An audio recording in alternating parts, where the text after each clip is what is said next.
UPS यानी unified pension scheme केंद्र सरकार ने लागू कर दी है अपने केंद्रीय कर्मचारियों के लिए, जिनकी संख्या 25 लाख मानी जा रही है। माना जा रहा है कि ये 25 लाख इससे लाभान्वित होंगे और ये 25 लाख कर्मचारी वो कर्मचारी हैं जो फिलहाल एनपीएस के दायरे में आते हैं, उनके लिए सुविधा लागू की गई है। साथ ही केंद्रीय जो हमारे केंद्रीय मंत्री जी हैं उनके द्वारा यह भी कहा गया कि राज्य सरकारें यदि चाहें तो इस योजना को जस की तस अपने यहाँ लागू कर सकते हैं। यानी स्वाभाविक है कि आने वाले समय में जो प्रदेश सरकारें हैं, जहां पर खासतौर पर बीजेपी की सरकार है, वहां पर भी ये लागू होना तय माना जा रहा है। तो आज हम जानते हैं कि इसकी ऐसी क्या बिंदुएं हैं जो कर्मचारियों को पसंद नहीं आएगा, जिसको हाईलाइट नहीं किया गया है। आज जितनी भी अखबारों में खबरें आई हैं, जितनी भी मीडिया में खबरें आ रही हैं, मेन विषय जो है वो वहां से गायब हो जा रहा है। तो वो क्या है मैं बताता हूं। सबसे बड़ा बात जो है इसमें, एक लाइन में कहता हूं कि जो कंट्रीब्यूशन है कर्मचारी का 10%, वो कर्मचारी लगातार देता रहेगा। एनपीएस में जो 10% आप देते आ रहे थे वो आपका यूपीएस में भी चलता रहेगा। जबकि छत्तीसगढ़ में जो ओपीएस लागू हुआ है उसमें ये 10% की राशि देना बंद कर दिया गया है। ओपीएस में किसी प्रकार की राशि कर्मचारी जमा नहीं करता है और उसको सरकार जो है पेंशन देती है। इसमें आप अपनी राशि जमा करते रहेंगे और 10% की राशि आपके बढ़ते हुए सैलरी के अकॉर्डिंग सरकार के खाते में लगातार जमा होती रहेगी। यह मुख्य बिंदु है जिस पर सबसे कम फोकस किया जा रहा है। बाकी बिंदुओं को बताया जा रहा है कि ये बहुत अच्छा है, लेकिन ये बिंदु जो है उस पर फोकस नहीं किया जा रहा है। इसको धीरे से बस ये कह दिया गया कि कर्मचारियों के ऊपर कोई भार नहीं पड़ेगा। 18.5% जो राशि है वो सरकार देगी प्रति महीने। तो भाई 14 को बढ़ाकर आपने अपनी हिस्सेदारी 18.5 कर दी, लेकिन कर्मचारी का कहां खत्म हुआ? कर्मचारी से तो आप राशि ले रहे हैं ना, तो जिस प्रकार एनपीएस में लेते हैं वैसे 10% आदमी यूपीएस के लिए भी देगा। ये सबसे बड़ा ड्रॉबैक है जिस पर कोई फोकस ही नहीं कर रहा है। अब आते हैं बिंदुओं पर जिसे पिलर बताया गया। पहला कहा गया 50% राशि मिलेगी। उस बिंदु को देखिए, 50% राशि 12 महीने के एवरेज को लेकर मिलेगी। होता क्या है, कई कर्मचारी ऐसे रहते हैं जिनको रिटायरमेंट के ठीक पहले या तो प्रमोशन मिल जाता है या क्रमोन्नत वेतनमान मिल जाता है या फिर जो है पे रिवाइज जो होता है 7वां वेतन आयोग 8वां वेतन आयोग, उसके तहत उसको लाभ मिल जाता है। तो ऐसे कर्मचारियों को ध्यान में रखते हुए ये बना दिया गया कि जो आपका लास्ट का 12 महीने सैलरी है उसका एक एवरेज निकालकर उसके हिसाब से उसका 50% जो है पेंशन के रूप में दे होगा। अंतिम वेतन के आधार पर नहीं होगा, उसका भी 12 महीने का एवरेज निकाला जाएगा और उसका जो राशि है उसके आधार पर दिया जाएगा। पहली चीज। दूसरी बात, फैमिली पेंशन की जो बात की गई है उसमें लिखा जा रहा है कि 60% ऑफ पेंशन। इस बात को सबको ध्यान देने की जरूरत है कि वो लास्ट वेतन का नहीं है, वो 60% ऑफ वेतन का है, मतलब पेंशन का है।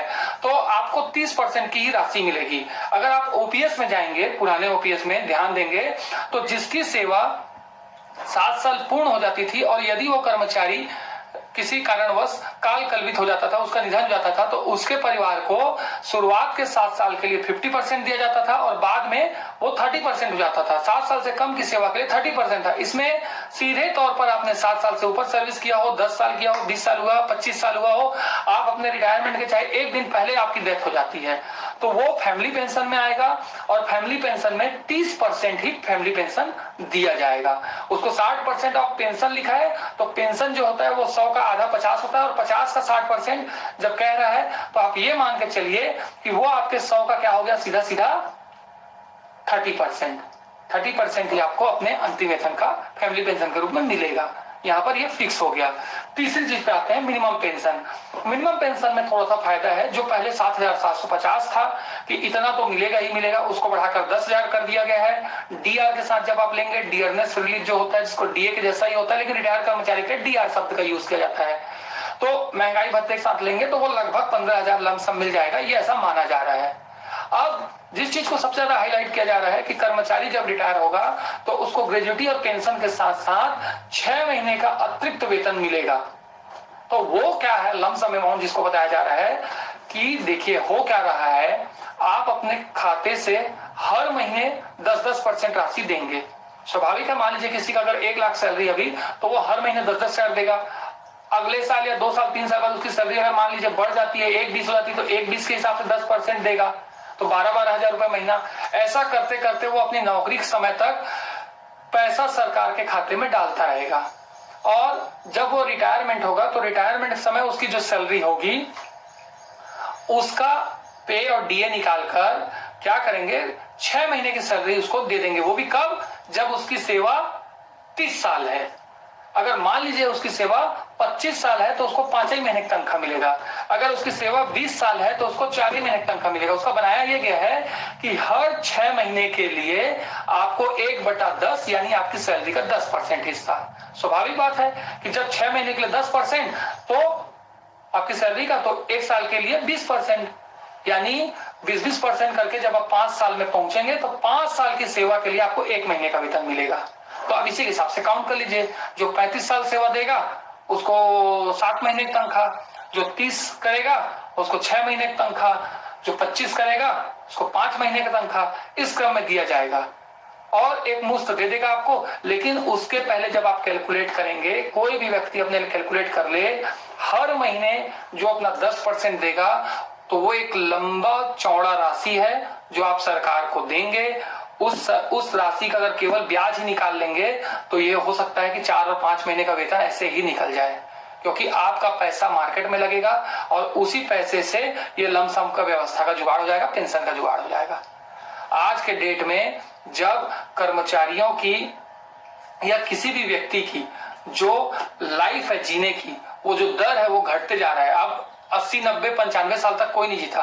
व्यक्ति अधिकतम जो होता है वो 65, 70 तक जी रहा है। अब अनुकंपा का ज्यादा बोझ है, ना कि पेंशन का। उस स्थिति में भी जब यूपीएस लाया गया है और जिसको ओपीएस के जैसा बताया जा रहा है, उसमें भी पूरी व्यवस्था ये बना ली गई है कि जो राशि है वो पहले कर्मचारियों से ही 10-10% करके ले लिया जाए।